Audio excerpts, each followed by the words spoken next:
It's been estimated that a 14-year-old kid with a smartphone now has access to more information in his pocket than the President of the United States did a mere 18 years ago. Right now, all the information needed to accomplish anything we could ever imagine lies within our palm. Literally, thanks to the brilliant mind of a man who saw an opportunity before anyone else, Martin Cooper. Credited as the inventor of the modern-day cellular phone, Martin Cooper is a visionary and an excellent example of stickability. He took advantage when the opportunity presented itself. He didn't procrastinate, but took continued action against doubters and unparalleled obstacles. Martin understood that great ideas originate from one of three things: a need, an unsolved problem, an easier way of doing things. Solutions are created by a person or team with the ability to address one of these points and with the persistence to see that vision through. This point is needed most when inventing new ideas, as there is no roadmap to follow. Wait till you get to the chapter about Steve Wozniak and his role in the creation of Apple computers.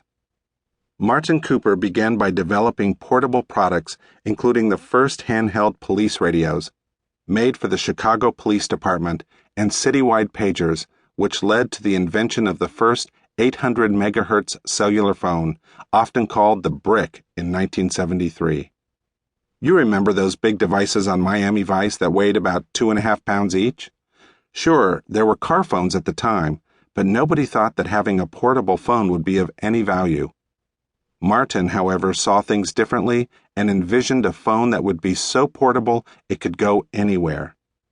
After countless hours of trial and error, and in defiance of skeptics, Martin eventually became the first person in history to make a public call using what he referred to as a personal telephone. Standing in the streets of New York City, he picked up the phone to dial. And yet, who could he call? No one else had a portable device. After a moment of contemplation, he decided to call the only logical person at a landline number, his chief competitor at Bell Labs.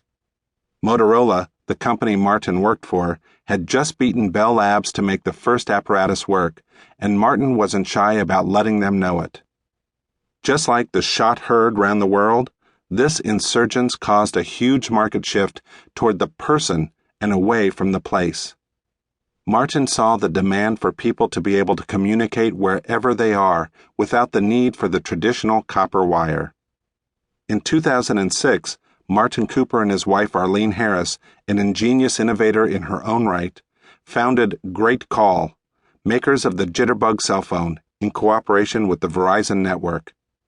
Here, Arlene tapped her own extensive background from her previous employment, and the two built a company that provided mobile telephone service on its own proprietary brand of handsets. They marketed it to the elderly and to others looking for simplicity, a true modern example of applying the KISS formula, keep it simple stupid, in a practical and successful manner. What was the secret behind their success?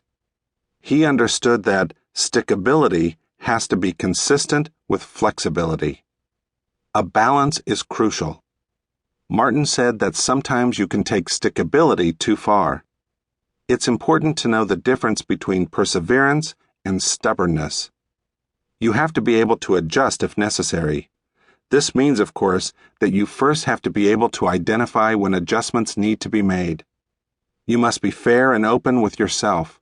Sometimes this includes listening to others' feedback even when you don't wish to hear it. According to Martin, obstacles can do one of two things. 1, they can make you quit. 2, they can reinforce your resolution. Again, it's the undeniable difference that sets apart those who succeed and those who fail. For many, the obstacle is the failure, and they stop. But for those who see the achievement, the obstacle is simply a means to a better solution. It is as simple as having perspective. In the past, the future depended on changes around us. Today, the future depends on the changes within us. Martin continues, once we latch onto something that has potential, we must always adapt.